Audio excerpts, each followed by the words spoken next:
Good morning, museum buds! My name is Diana, and welcome to Diana Does Museums. So we've done the Met, we've done the Brooklyn Museum, now let's go to the other big museum here in New York City. The American Museum of Natural History, located right across the park from the Met. I want to talk specifically about one hall that's really intriguing to me, the Hall of Northwest Coast Indians. There's a lot of other really cool things at this museum. First of all, there's like Teddy Roosevelt everywhere, but we can talk about that another time. This hall is housed in the original building of the AMNH, which opened in 1877 and is the oldest hall currently in the museum. Besides a few conservation measures taken in the 1920s, that's also when they moved the giant canoe out and later put it here near the new south entrance. It hasn't really changed since 1900, which was a crazy thing to me the first time I heard it. The entire hall hasn't changed in over a century. Things have changed so much in 100 years. How is that possible? Who thought that was a good idea? Turns out it's not necessarily a bad idea. I'm not sure if it's a good idea, but it's definitely a very complicated idea. And here's why. So Franz Boas, an anthropologist who created this entire hall, spent 5 years researching the native people of the Pacific Northwest in order to make this place. It was very important to him that once the collection was in the museum, it was displayed not chronologically, but arranged according to which tribe created it. He wanted people to come in and try to understand each tribe as separate from the other, with their own styles and history. So you might be thinking, yeah, that makes total sense, whatever, that's no big deal. But it was a big deal in 1900. Nobody displayed anthropological objects this way. So here's a list of why the hall should be updated. It's dark, it's dreary, it's monotonous, and barely anyone stays to look at the objects. I was in this hall for a good 30 minutes. Let's see how many people walk on through.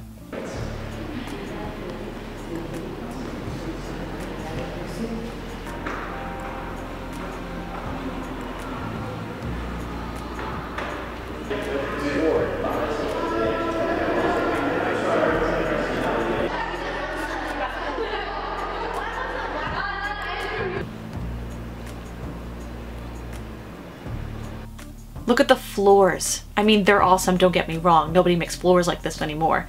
But they're a goddamn mess. The objects have literally been hanging for 100 years. Unless I'm incorrect, that means the objects in those cases essentially haven't been touched at all in 100 years. They're a conservation risk. They might be falling apart. It's worrisome to think that if they stay there for too long, there's going to be no going back. These objects will be gone. There's like no labels. I have a broad idea of what things are, but I don't know anything about the Northwest Coast native tribes. The labels, where they do exist, have sparse information. They just add to the monotony of the hall. In halls like this, I like labels, at least some. Dog eating ceremony? Really? Is this seriously on the hall of a natural history museum? How? These cultures that are represented here, these are people that still exist. It doesn't feel that way when you walk through this stuffy hall. It tells the story of a past people, but that's not all these people are. They still have plenty of stories to tell, and this hall misses out on telling so many of them by staying stale. And here's why I think it'll be a while, if at all, before the hall gets updated. Money. I heard that there was some fundraising before 2008, and then the economy tanked and people pulled their donations and the whole thing went to hell. It takes a lot of people's time and effort to redo this hall. Not that it's not worth doing, but it essentially involves every department in the museum in some way. Years would have to be dedicated to this project. It's got to be something everyone is really excited about, or it might not happen. Like I said before, these objects have been hanging for over a century.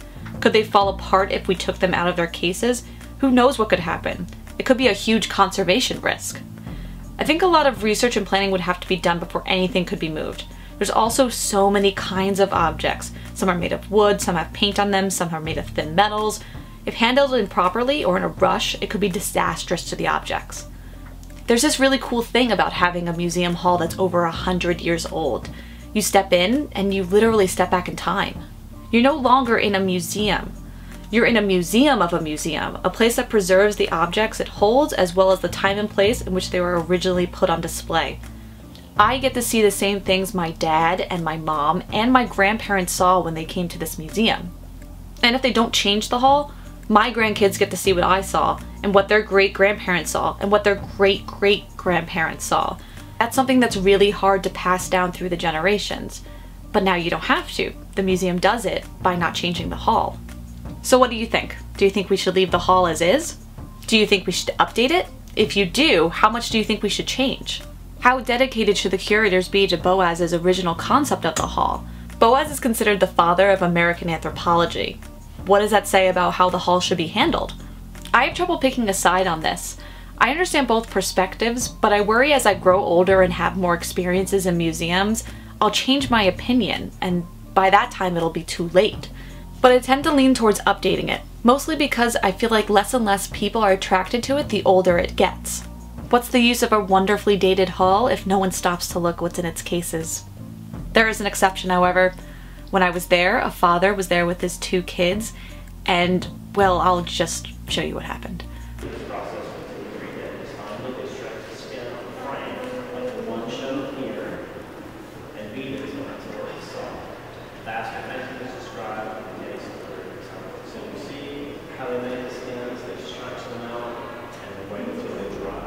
It's moments like this that make me question my stance. I mean, if a dad and his 2 kids can enjoy the hall, who says anyone else can't?